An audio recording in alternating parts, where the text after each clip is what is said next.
કાળઝાળ ગરમીના પ્રકોપ વચ્ચે લીંબુના ભાવમાં ઉછાળો આવ્યો છે। અમદાવાદમાં લીંબુનો ભાવ ₹300 ને પાર પહોંચ્યો છે। ગરમી વધતા લીંબુના ભાવમાં અધધ વધારો થયો છે। છૂટક બજારમાં લીંબુનો ભાવ ₹300 થી 350 પ્રતિ કિલો બોલાઈ રહ્યો છે। લીંબુની આવકમાં ઘટાડો થયો છે અને માંગમાં વધારો થયો છે। ગ્રાહકો ભાવ વધતા 500 ને બદલે 250 ગ્રામ લીંબુ ખરીદવા મજબૂર બન્યા છે। सामान्य रीते उनाळामां લીંબુના ભાવ ₹200 प्रति किलो सुधी होय छे અને આ વર્ષે લીંબુનો ભાવ ₹350 ને પાર કરી ગયો છે, જેના પગલે ગૃહિણીઓનું બજેટ ખોરવાયું છે।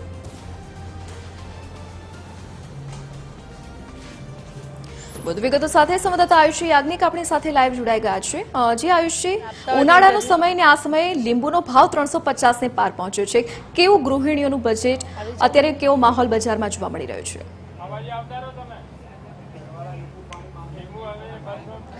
बिल्कुल धरती जे रीते લીંબુના ભાવ છે કાળઝાળ ગરમીની વચ્ચે અત્યારે હાલ વધેલા સામે આવી રહ્યા છે, જેના કારણે લોકો કે જે 500 ગ્રામ લીંબુ ખરીદતા હતા તે હવે 250 ગ્રામ ખરીદી રહ્યા છે અને આ જે લીંબુના ભાવ છે તે વધતા ગૃહિણીઓ છે તેનું બજેટ પણ ક્યાંક ને ક્યાંક ખોરવાઈ ગયું હોય તેવી પરિસ્થિતિ જોવા મળી રહી છે। અમદાવાદના જે રિટેલ માર્કેટની અંદર ₹200 થી 300 350 રૂપિયા સુધીના જે લીંબુ છે તે માર્કેટમાં મળી રહ્યા છે અને આ જે લીંબુ છે તે અત્યારે હાલ ગરમીના પ્રકોપ વચ્ચે પણ લોકો છે કે જે આ લીંબુ પાણી ન પીવે તેવી परिस्थिति उभी थई छे, कारण के લીંબુના ભાવ જે રીતે વધી રહ્યા છે। ગૃહિણી સાથે વાતચીત કરીશું। લીંબુના ભાવ વધી ગયા છે, કે રીતે આખું બજેટ ખોરવાય છે? હા, બહુ જ ખરેખર મોંઘું થઈ ગયું છે। લીંબુ 50 ના 250 માણસ કઈ રીતે લે તો લે બી ખરા, એટલે થોડુંક કરો કંઈક કે ભાવ સસ્તા થાય થોડા અને માણસ લઈ પણ શકે એમ।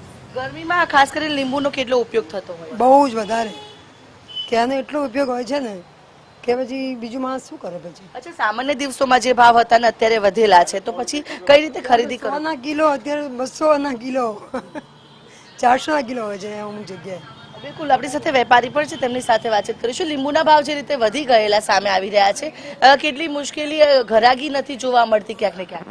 અત્યારે લીંબુની આવક ઓછી છે અને લીંબુના ભાવ 200 થી 300 રૂપિયા સુધી થઈ ગયા છે અને અત્યારે બધાને ઘરમાં લીંબુની જરૂરત પડે છે। લીંબુ તો 500 કિલો લેતા તો 250 તો લેવા જ પડે છે, કોઈ બી ભાવે હોય લઈને જાય છે। ત્યારે લીંબુની જરૂરત બધાને પડે છે।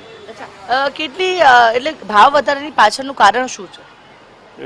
એનું કારણ તો શું છે, ગરમીમાં લીંબુ બહુ પાક ઓછો હોય ને શિયાળામાં પાક વધારે હોય। ત્યારે લીંબુ ચારે બાજુથી આવતા જે બંધ થઈ ગયા, અમુક જગ્યાથી જ લીંબુ આવે છે। ત્યારે લીંબુની આવક બહુ ઓછી છે અને લેવાવાળા વધારે છે। કિલો લઈ જાય 500 તો લેવા જ પડે છે ને ગરમીમાં લીંબુનો વપરાશ વધારે હોય છે। બિલકુલ, એટલે કે લીંબુના ભાવ જે રીતે વધેલા સામે આવી રહ્યા છે, અલગ અલગ માર્કેટની અંદર અલગ અલગ ભાવ તેમાં સામે આવતા હોય છે। જો ઝીણા અને નાના લીંબુ હોય છે તો ₹200 કિલો સુધી પણ મળી રહે છે અને જે મોટા લીંબુ હોય છે, જે પ્રકારે ક્વોલિટી હોય છે તે પ્રમાણે ભાવ હોય છે। જો કે અમદાવાદના અલગ અલગ બજારની વાત કરીએ તો જે કેટલાક માર્કેટની અંદર ₹200 કિલો સુધી પણ નાના લીંબુ મળી રહે છે, જ્યારે બીજા અન્ય માર્કેટની વાત કરીએ તો ત્યાં 300 થી 350 કિલો સુધીના લીંબુ જે છે તે માર્કેટમાં મળી રહ્યા છે, જેના કારણે મધ્યમ વર્ગીય પરિવારો ખાસ કરીને કાળઝાળ ગરમીની વચ્ચે ગૃહિણીઓ છે કે જેનું બજેટ છે તે ક્યાંક ને ક્યાંક ખોરવાયેલું જોવા મળી રહ્યું છે, કારણ કે જે આ સામાન્ય દિવસોમાં ₹100 કિલો લીંબુ મળી રહ્યા હતા તે હવે 200 ને પણ પાર પહોંચી ગયા છે, જેને લઈને જે ક્યાંક ને ક્યાંક ઘરાગીમાં જે ગ્રાહકો છે તે 500 ની જગ્યાએ 250 લીંબુ ખરીદીને કામ ચલાવતા જોવા મળી રહ્યા છે। જયશ્રી, વિગત સાથે જોડાવા બદલ આપનો આભાર। એક તરફ કાળઝાળ ગરમી અને બીજી તરફ લીંબુના ભાવ 350 ને પાર પહોંચ્યા છે। સામાન્ય રીતે લોકો ગરમીમાં લીંબુ પાણી પીતા હોય છે, પરંતુ ભાવ અધધ વધી જતા ગૃહિણીઓનું પણ બજેટ ખોરવાયું છે।